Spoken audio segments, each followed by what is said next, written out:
الا المودۃ فی القربى کہ اے میرے پیارے حبیب محمد ان سے کہہ دو کہ میں اپنے 23 سالہ امر رسالت تبلیغ رسالت کا اجر کچھ بھی نہیں مانگتا، اگر میں کچھ مانگتا ہوں ہاں وہ کیا ہے کہ میری قربا سے مودت اور محبت اختیار کرو۔ اب یہاں پر میں لغات العرب جاننے والے، عربی جاننے والے پورے عرب ممالک کے علماء کرام کو میں پورے چیلنج کے ساتھ کہہ رہا ہوں کہ لفظ قربا کیا ہے؟ یہ قربا ہے افعل و تفضیل مؤنث واحدہ کا صیغہ،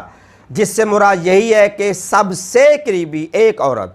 اب رسول یہاں پہ آیت میں کیا کہہ رہے ہیں کہ اللہ سالکم میں کہ جو میری سب سے قریبی ایک عورت ہے، ایک مستور ہے، اس کے ساتھ محبت اور مودت اختیار کرو۔ اگر یہی بات آپ کی تسلیم کر لی جائے کہ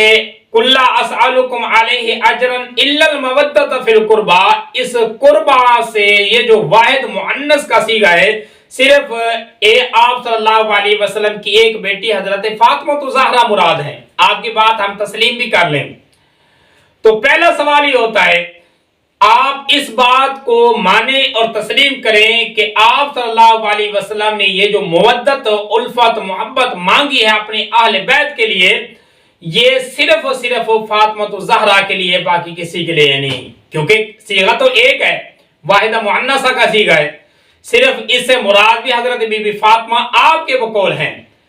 اگر یہی بات مانیں تو پھر حضرت حسن، حضرت حسین، حضرت علی رضی اللہ تعالی عنہم اور باقی دیگر جو اہل بیت ہیں وہ سب اس مودت سے الفت سے نکل جاتے ہیں، آپ کے بقول وہ سارے کے سارے اس آیت کے زمرے میں نہیں آتے۔ اب آپ اس کا جواب دیں۔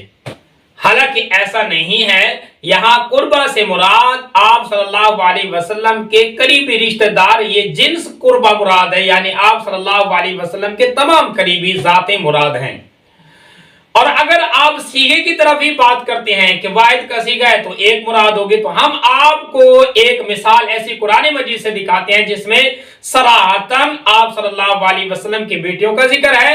اور صیغہ بھی واحد کا نہیں ہے، جمع کا ہے، جیسے کہ سورۃ الاحزاب میں آتا ہے یا ایھا النبی قل لازواجک وبناتک ونساء المؤمنین، یہاں بناتک اللہ پاک کا حکم پیارے نبی صلی اللہ علیہ وسلم کو ہے، اور یہاں بنت مراد نہیں بلکہ بنات مراد ہے، جو کہ 3 سے اوپر کے عدد پر دلالت کرتا ہے۔